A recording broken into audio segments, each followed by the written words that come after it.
Le pusimos reforma de pensiones 3.0, tendiendo puentes para el equilibrio que Chile necesita, porque tanto en Frontal Trust como en DF nos parece importante seguir tendiendo puentes entre las distintas posturas que existen sobre este tema y escuchando alternativas a la propuesta actualmente en discusión, sin atrincheramientos ni dogmas. Ha pasado un mes desde que se conoce el proyecto de ley de reforma previsional. Ha habido tiempo para decantar, despejar la paja del trigo.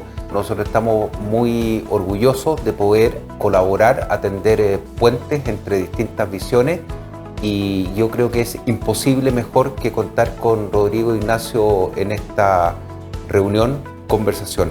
Creo que es fundamental en este tema salir de la trinchera.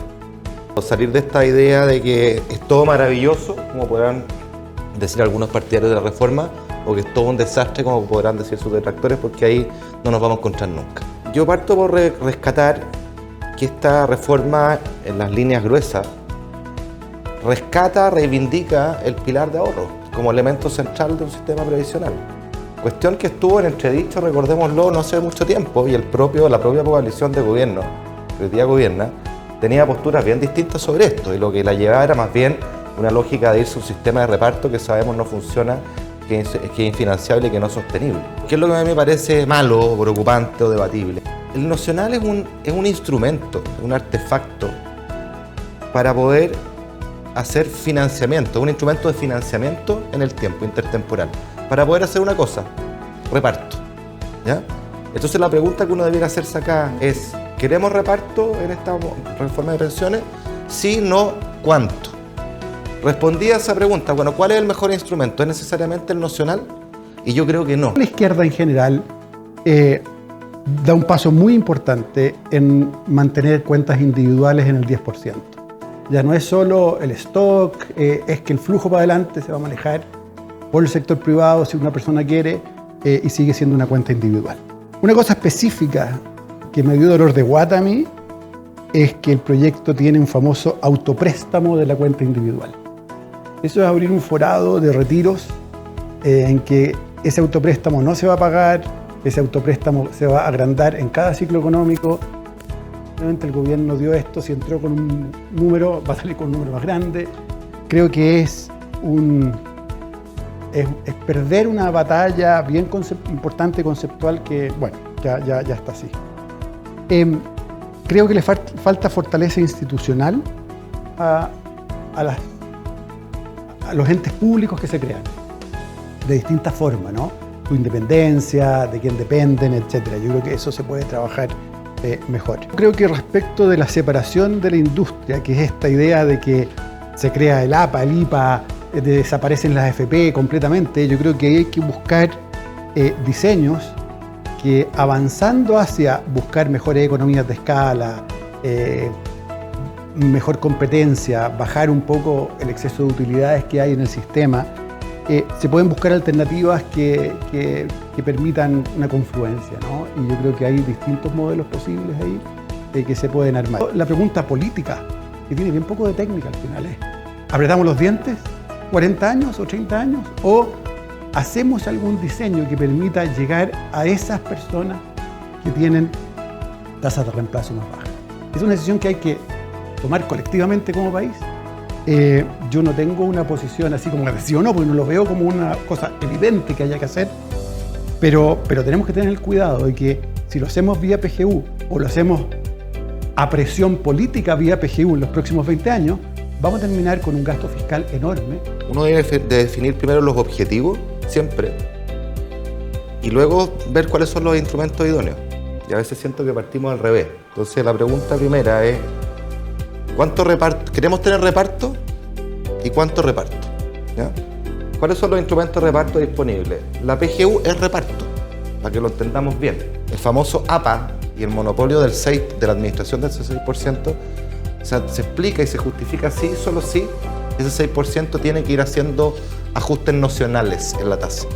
Si en cambio es un bolsillo de 4 puntos, digamos, a ahorro individual, y los otros 2 van a reparto, bueno, esos 4 pasan a ser inversiones comunes y corrientes que no requieren un monopolio estatal. Yo creo que el tema de las cuentas nacionales no es es complicado, pero no es tan complicado y tan difícil en la medida que tengamos una institucionalidad sólida.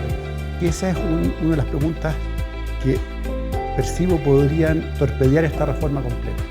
Y que es si de los 6 puntos algo debe o no ir a una cuenta individual del tipo del 10.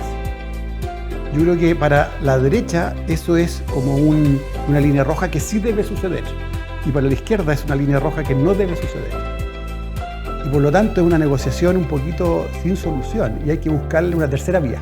Yo creo que hay dos nudos en la discusión, que son los espacios de negociación. Uno es cómo se utiliza este 6 y con qué mecanismo, y el segundo, la organización industrial. La oposición jamás va a aprobar una reforma constitucional. O sea, yo lo veo realmente con probabilidad cero. Y respecto a la organización industrial, yo creo que el acuerdo o el espacio de acuerdo está en no hacer acá un Transantiago que reinvente de cero el sistema. Pero en cambio, si hay funciones que se pueden separar, yo creo que hay bastante acuerdo. La viabilidad política, sin embargo, de esto requiere sí o sí hacer algo en la organización industrial. Si no, no hay reforma. Porque concuerdo con Rodrigo, o sea, si acá no hay reforma en la organización industrial, esta cuestión no va a flotar. Ya hay que hacer cambios, indudablemente, y políticamente incluso el gobierno es condición de posibilidad de tener la aprobación de los suyos, poder mostrar que la industria cambió y cambió sustantivamente. Entonces, pongámonos más creativos, más cooperativos, para ver dónde podemos encontrar puntos de acuerdo. Y yo pensaría que manteniendo esa capacidad instalada de cosas que no es necesario duplicar, hacer de nuevo. Cerrado el acuerdo constitucional, yo creo que es súper urgente tratar de empujar una instancia de negociación en serio. Y esto no es tan complicado como la Constitución. Yo creo que en pocas semanas se puede construir un acuerdo. Yo parto por decir que lo veo difícil el acuerdo. Y agrego la última dificultad, que es concreta, y es el mal que le pasa a Chile hace mucho rato, que es la fragmentación de la política. La fragmentación y el discolaje hacen imposible lograr acuerdos en cuestiones sustantivas y relevantes como esta. Lejos, el cambio más importante que hay que hacer son las reglas del sistema político y electoral para que la máquina pueda funcionar y pueda haber gobernabilidad y pueda haber la posibilidad efectiva de hacer reformas. Con estas reglas es muy difícil, así que yo soy lamentablemente escéptico de que la tercera sea la vencida, ojalá me equivoque, porque insisto, es fundamental tener una reforma en esto, porque si no vamos a seguir haciendo los paneles secretarios, tuteando un problema e incrementando la cuenta que en algún momento hay que pagar. Ojalá el presidente Boric se dé cuenta que esto sería un gran legado de su gobierno.